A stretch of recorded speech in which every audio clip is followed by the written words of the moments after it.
webcast is now starting. All attendees are in listen-only mode. Good morning and welcome, everyone. Thank you for joining us today at this webinar for leveraging the power of social media through your channel. As you probably know, you're all on mute, so if you have any questions, please send them to us via a chat. My name is Moheb Moses. I'll be the presenter for today. And joining me, I also have Cam Wayland, who is a fellow co-owner of Channel Dynamics, and he will be responding to your questions. So welcome once again. Today, we're going to look at a product that will help us look at how we use our channel to take our social media content, not just to our partners, but through our partners to their customers. So I think it's fairly safe to say that we all agree that social media is a very important part of our daily life, and it continues to grow.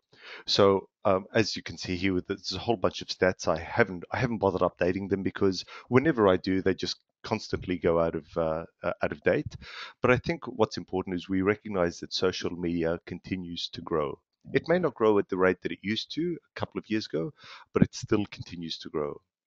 But what's very important and very interesting in regards to this webinar this morning is that the most significant area of growth is in business to business.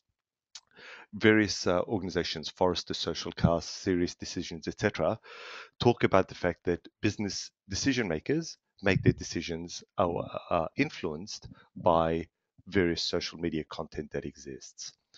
So we recognize that social media is growing and we recognize it's important in a business context. So what's the problem? Well, let's have a look at the current model in the way that it works today. So today, as a vendor, or you may be a distributor, we have partners. So we provide content to those partners, to our followers, whoever they may be. And that part works incredibly well. However, except in the case of incredibly diligent partners, that's actually where it stops. It doesn't go any further. So the content goes to our partners, but very few partners send that information any further beyond that point. So when we look at why that is, it's because although vendors want to get their messages out to new customers, by and large, for most partners, they actually don't have the time to absorb content, or they don't have the time, or in some cases, the skills to effectively utilize social media. So actually, at this point, I want to check something. I'd just like to find out from the people listening in right now is how do you use social media? And I'm interested in how you use it specifically for business. So right now you'll see a poll up on your screen. So this is just for business. And I guess I'm interested in whether you contribute, whether you just use it to absorb information, whether you occasionally contribute. So can you pick an answer and submit that, and we'll just have a look at what people are, how, or more importantly, how people are using social media.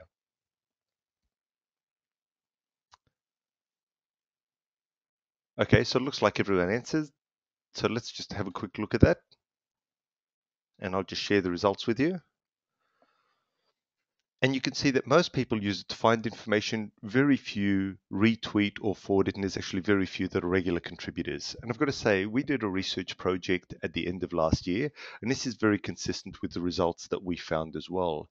And that is that a lot of people receive information and use it to make decisions, but very few forward that on. And if you think about our channel, that's really the whole aim of a channel. Our channel, we use them to distribute products. Why can't we use them to distribute our content and so on? So today we're going to talk about a product called Social On Demand. And the whole aim of Social On Demand is to address this problem, which is to take it beyond just the partners and distribute content to their customers, to their connections. So what is Social On Demand? Very simply, it is a content syndication application for social media that lets you leverage your channel to reach new customers. So a few key things there. This is all about social media. The second thing is it's content syndication, and that means you provide content, and through this it's syndicated to whoever their connections are. And you'll see it in a second. It's a very programmatic approach. And finally, the aim is It's not to reach your net connections or your network or your partners, but to reach their networks. So let me show you how it would work. So we'll just go through the steps to try to explain it. So right at the start, as a vendor, we send out an email to our partners inviting them to participate in this program. So we send out an email, and there's a link on that to partners. And as a vendor, you would explain the rationale, which is, as a vendor, one of the reasons we're doing this is to help you as a partner use the power of social media to reach your customers and build your brand. So when a reseller receives that email, they click on the link and it takes them to a URL. And at that URL, they'll have the ability to register and add their accounts to the system. So they may add multiple accounts. They may add LinkedIn, they may add Twitter, Facebook, etc. It's up to them. They decide which accounts and also whether they're going to add groups as well. So we'll have a look at that shortly. The next step is that they decide what kind of information they want to receive. So this is a really important feature of social on demand, which is the ability to filter out information that somebody doesn't want. And that makes this very powerful in the sense that when a partner does receive some content, they know it's something they are interested in. So that's it. That's the setup. So that's done once. The partner decides what accounts and what type of posts. And then the next step is the vendors, and that is the vendor decides to send information. So normally as a vendor, you would send information via Twitter or via LinkedIn to your networks. So instead, we do it via social on demand. So we use this application, and we'll see what the benefit is in a second. We use social on demand as the means of entering in our content, whatever that post is. And we can add URLs and documents, etc., that we want to send out as well. And this becomes very valuable in the tracking aspect that we'll talk about shortly. Now, there is one other aspect to this, and that is before this goes out to partners, it actually goes to what we call an approver. So the post goes to this approver. Now, let me explain why you might need that. Within your organization, you may have multiple people who are all producing content in some way, but you may want one person to determine what should go out via this system. So all the content comes to the approver. They receive an email to authorize it. They click on the URL. It takes them to a a site where they can make any final edits, any changes, or if they're happy with it, they just press send and it's published. As soon as it's published, the resellers who chose to participate receive an email notifying them that a new post has arrived. So they get notified outside of Twitter or LinkedIn. It's done via email. Again, there's a URL on that. They click on it and it takes them to the website, and they may choose to make edits or any changes or leave it as it is. But once they're happy, they press send and it's published. And it goes to the various accounts they've selected. And as a vendor, you can then track the success of that. You can see which partners have posted, who they've posted to, where it's gone, the number of downloads, the number of clicks, etc., etc.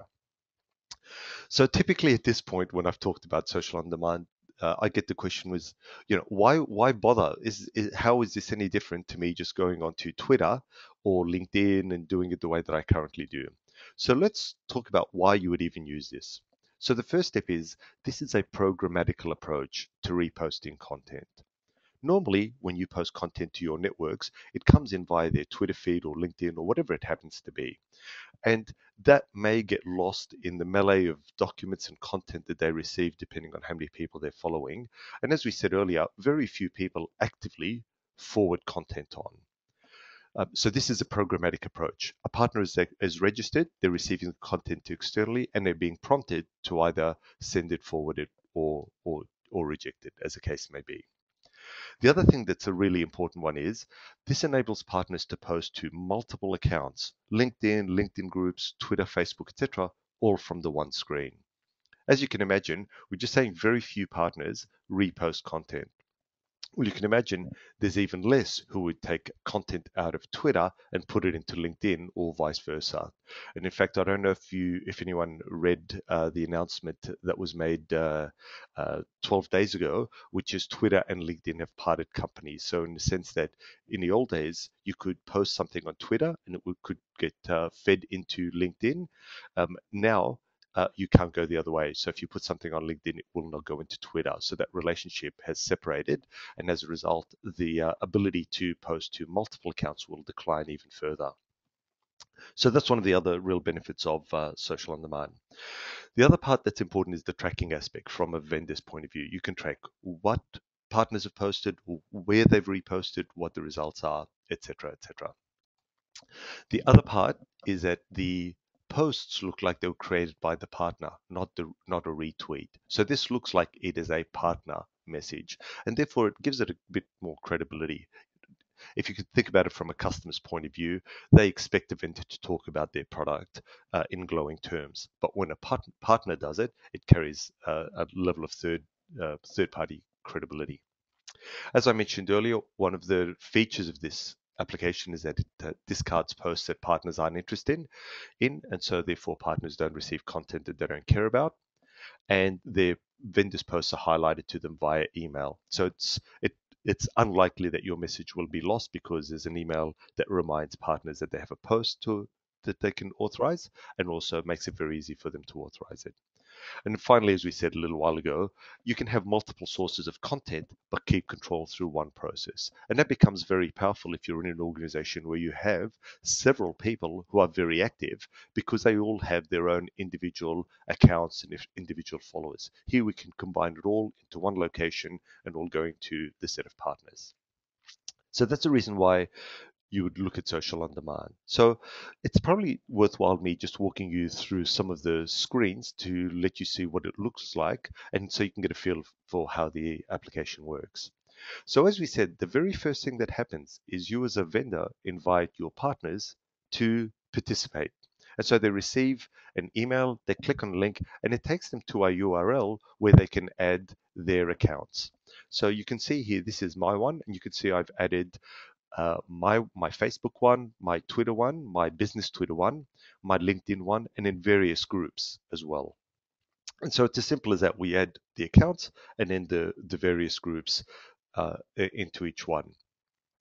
And I just want to talk about the LinkedIn groups because this is a really powerful feature in terms of getting your message to a much broader audience. So, for example, one of the things that I noticed the other day is I got invited by a friend of mine to join the Australian Cycling Executive Group because we both cycle together. Now, he is a CIO in one of the banks in Australia running one of the divisions and would absolutely be somebody that a lot of vendors would want to reach. But there's no way anyone would have reached him through me because we don't have a business connection. My connection is through a LinkedIn group. And that's the power of this application, is the ability to get to other people's connections in ways that aren't logical business connections in the way that we know them. So we're really leveraging the power of other people's connections to get to a broader audience.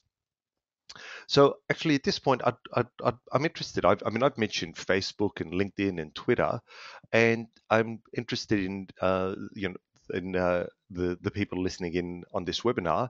I'm just going to launch another quick poll. Can you let me know which social media accounts you use for business? So this is business use only, not for personal. So can people just update that, and we'll have a quick look at what people do.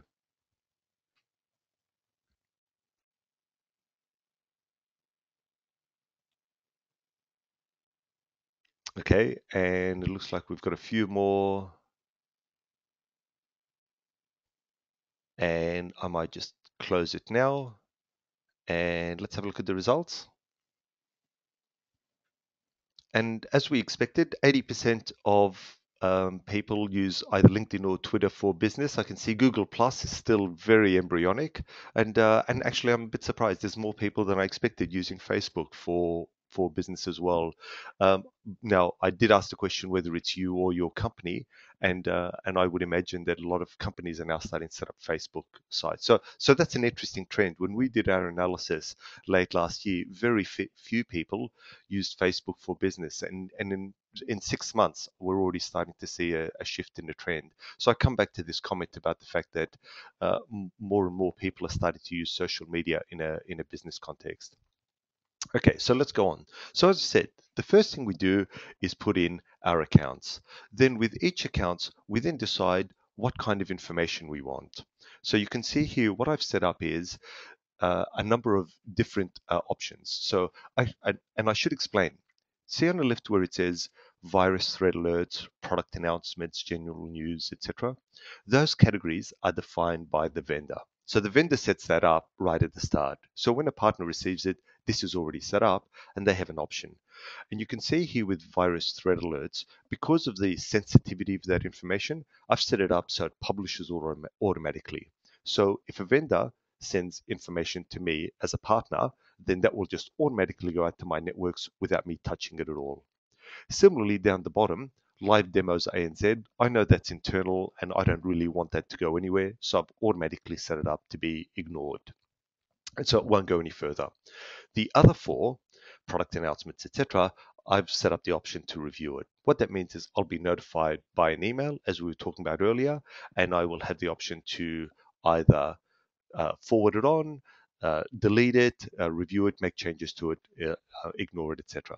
So these are some of the filters we can set up to simplify the process for partners and make sure the information is relevant. And as you can see further down, we can also define customer targets.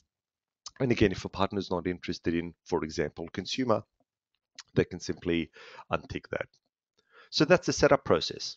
Partner adds the accounts and they add the filters that they want to have based on those accounts. Okay, so now let's go back to being a vendor. So as a vendor, we are going to post some content. So normally we would do it in either LinkedIn or we would do it in Twitter or whatever it happens to be. So instead, though, we will do it through social on demand.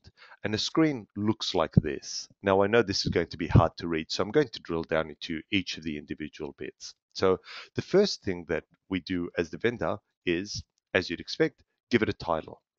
But the other part that's actually more important is that we give it a campaign.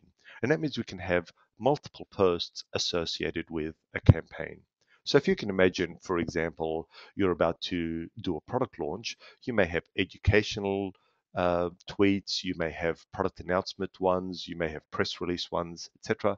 So there's multiple posts, but we still want to tie it into an overall campaign and see the success of a campaign. So we can do a tweet, and the tweet is within a campaign. And this will be very valuable later on when we start to look at which campaigns have had the most success. The next bit is to enter in the content. Now, you can see in the middle next to type your message here, there's room for content, but just above it, we can add a file. So it may be a white paper, for example, or a product brochure, or we can have a URL linking them back to our website. So these things can all go into our post, but again, by entering them through social on demand, they will be, we will be able to track them. The final bit that we put in before we send it is the categories and the identifiers. So these are the filters that will be determined by the partner's profile as to what will be discarded, etc. So we can define the post category. So you can see that comes up. We can define a category that we want, and we then select the customer target that we want. So these are filters we set up, and once we're happy with it, we send it. It goes to the approver sends it, and this is what the reseller sees next. They receive an email. So as you can see, this is just a snapshot of an Outlook screen. A reseller has received an email. Now, this is one that came to me, and you'll notice that my style is that I don't like to approve everyone individually. I typically will wait till the end of the week, and I've received a few of them, and then I'll go through and decide which ones I'll post and which ones I'll get rid of. So there's a few there, and I'll look at one of them. So the first one looks interesting. Should social media be used to communicate to channel partners? And I think, okay, I actually want to have a look at that. I click on that URL, and it takes me to this screen. And it's just a screen where I can edit and modify it and so on. So if I'm happy with it, I can just press send exactly as it is, or I can make changes. I may want to change the content, change the heading, and in fact, you'll notice I've unticked certain boxes. So for example, one of the groups that I'm in is, because I used to be a Citrix employee, I belong to the Citrix group, but I don't think this message is necessarily appropriate for them. So I've unchecked it, and I've unchecked small and mid-sized software companies as well. So there's an additional final level of control for me as a partner before I press that final send button. And of course, when I'm happy and I press the send button, it goes to all of my accounts. So it goes to my personal account, my LinkedIn account, my Twitter account, my business Twitter account, my groups, the company Facebook, etc., etc., etc. So pressing one button automatically takes it to a whole range of different accounts in different areas, which are the accounts that I set up previously. Now, once that's done, of course, as a vendor, we can track it all. So as a vendor, we can see how our campaign and our posts are performing. So you'll see here the screenshot shows us by company. We can see which company, and these companies are the resellers. We can see which company, how many accounts each of them have set up. And you'll see, for example, some of these have a large number of accounts, but how many accounts they've set up, how many networks, how many connections, how many downloads and clicks, and we can track the growth of it over time. And similarly with our campaign, with each campaign, we can look at how many times it's been posted, how many times it's been clicked on, how many likes, retweets, etc. More importantly, I can click on any of those and drill down into the detail. So for example, in a specific campaign, I may click on it and then have a look at, well, what are the posts in particular that are most successful? What was it about my wording? Which are the links that people clicked on, and how often were they downloaded, etc. So, I mean, I'm sure most people have heard the old adage that says, I know half my advertising works, I just don't know which half. Well, the whole aim of this is to let you know exactly which campaigns are being forwarded on, which ones are being clicked on, which ones are appealing, etc., etc. So that's the way that it works. We create our post by Social On Demand, it goes to partners, they approve it, and it gets forwarded on. And today, realistically, this is going to be still a novel approach. So social media is still very, shall we say, modern and novel compared to the use of email. And that's reflected in the results. If we compare social on demand versus email, these results are sort of generic results, but typically if we had 100,000 contacts, most people expect that they'll get a response rate of 2,000 inquiries, roughly 2% conversion, and out of that they may get 22 leads, and out of that they may get five pieces of business that actually close that are reasonable ones that are worth noting. If we compare it to social media, the difference is the conversion rate is much, much higher. And as a result, the close rate is much higher. Now, I fully expect that in a year or 2 years' time, everyone will have something like this, and this will be passe again, and it'll be on to the next big thing. But today, social media still is, as I say, new and novel, and people are still looking at how they leverage it. There's one other number I wanted to draw your attention to on this slide, and that is when I put up the database of 100,000 contacts, I imagine a number of you may have looked at that and thought, 100,000, where do you get 100,000 contacts? And that's true. Getting a database of 100,000 contacts in email is not a trivial task. But if we think about it in terms of connections, let's say you have 300 connections, and let's say each of those 300 connections has 300. Well, that's actually 100,000 already, or 90,000, I should have said. So the multiplier effect in social media enables us to achieve much higher connections than we do on email, because we're not just relying on the people we know, we're relying on the people we know, if that makes sense.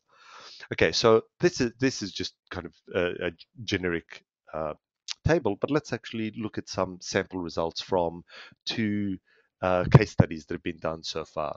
And I should explain, this product was launched in Europe. It's developed by a UK organization. Channel Dynamics is the agent for it across Australia and New Zealand. And so we'll be taking it to various vendors, distributors locally. But what you'll see are some of the results that have been achieved from our UK counterpart. And so let's have a quick look at that. So the first one was a vendor in the UK, and they did a 2 month trial across Europe. Now, they invited 114 resellers to participate. And out of those 114 resellers, 28 of them chose to be involved. So, and I think that's a high number. And I come back to the comment I made earlier about the fact that there's still a level of novelty. So 28 companies, 28 partners chose to join the program. Now, out of those 28, only 16 added accounts. And we expect that. There'll be a number of partners who will sign up and then go, no, I don't want to put my LinkedIn or Facebook or whatever on. And so we get a drop off. So out of 114, we had 16 people. Now, those 16, though, generated 4,500 connections. So, in other words, on average, it was 280 per reseller on average connections. Now, I should also explain this does not include the LinkedIn groups. These are actual connections. So you can imagine that the groups also has another multiplier effect as well. So that was the number of connections.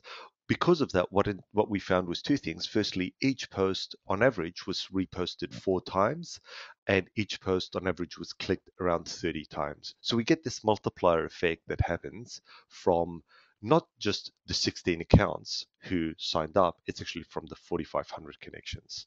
So that's a UK vendor that did that. And that was just a trial. It was a very brief 2-month trial. Now, the other one is a US vendor, and theirs is a little bit different. Theirs is a global project rollout. So this is a relatively small vendor, but they're running it across all of their region across the world. Now, they have only been operating a short time, but they've invited all their distributors and all their resellers. And in the last 3 months, what they've had is 95 companies that have joined. So 19 of those were distributors. As I said, this is across the world. 19 were distributors and 76 were partners. Now, this will continue to grow, as you can imagine, but since the first date or since the start, this is how many people have actually signed up. Again, a very similar statistic to the first sample, and that is out of those 95, only 59 have chosen to add an account. So, and that account could have been LinkedIn or Facebook or both. So, as long as they added at least one account, we count them as that. So, again, very similar statistic. However, what is different is because of the number of distributors they had, this generated 33,000 connections. So this is a relatively high number of connections per person. And it's because of the mix and so on. And it's also reflected in the results. So in that 3 months, they've generated 95 posts, and those posts have generated over 10,000 reposts and more than 15,000 clicks or downloads. So you can see the difference that a large channel makes, and more importantly, the difference that a large number of connections that channel has. So the more active your partners and the more socially connected they already are, the greater leverage this has. And also, one other aspect about this second one is when the UK trial was done, the function to distribute through LinkedIn groups didn't exist. So I think that's another factor that has helped make this much larger. And so I've talked about a couple of organizations. These are some of the companies that have started to adopt the product in the UK. So these are all UK companies, and we've begun the process locally. And within the next few weeks, we'll be announcing a vendor and a distributor who have signed up with the program. And with a bit of luck, we'll have a few more over the next month or so. So let me now summarize this. As I said, what is social on demand? It is a programmatical approach to syndicating social media content via the channel. So syndication and program, they're the two keywords. It's a programmatical approach to this. Second one is it enables vendors to reach new customers via your channel's networks. So it's not your channel. You can already reach your channel with the activities you're doing, whether it's Twitter or whatever it happens to be. So that will already happen. This is about reaching new customers via the networks. And then finally, it allows you to track your success. And then from a partner's perspective, what we're doing is helping them build a social media presence and distributing your content via multiple networks. So I'm going to summarize here. I guess if you're thinking, well, where do we go next? So if you're interested, please contact us to understand what's involved in setting up a trial for a select group of partners. And I'll give you the details here. So you can contact us via email, you can contact us via phone, or you can send us a tweet. So that's really the most logical step is people typically pick a period of time, maybe 2 or 3 months, and do a trial and see how it works out. All right, so I'm going to stop at this point and open the floor for questions. So if anyone would like to ask a question, please type in a chat and we'll do what we can to respond to your questions.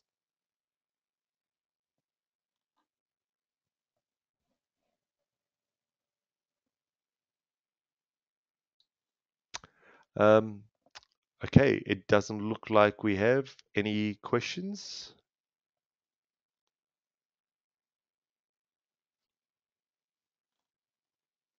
So if that's the case, I might wrap up here. My details are on the screen. So if anyone's interested in finding out any more about the application or anything more about how to contact us or how to drive this, please let us know.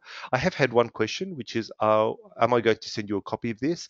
And the answer is yes. So you will be receiving within the next 24 hours an email just thanking you for your participation, and it'll include a link that was a copy of the of a recording of this. So you'll be able to see that, and you're welcome to forward it on to whoever else you think is appropriate. Okay, so thank you for that question.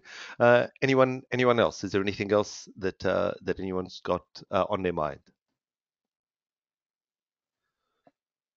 Okay, well, if that's the case, I know we've gone a few minutes over time, so I will wrap up now. As I say, my details are on the screen. If you have any questions, you're welcome to send them to us, and we will respond. So, thank you again for joining us. I hope that's been worthwhile, and I will leave you to go on with the rest of your day. Thank you very much. Bye bye.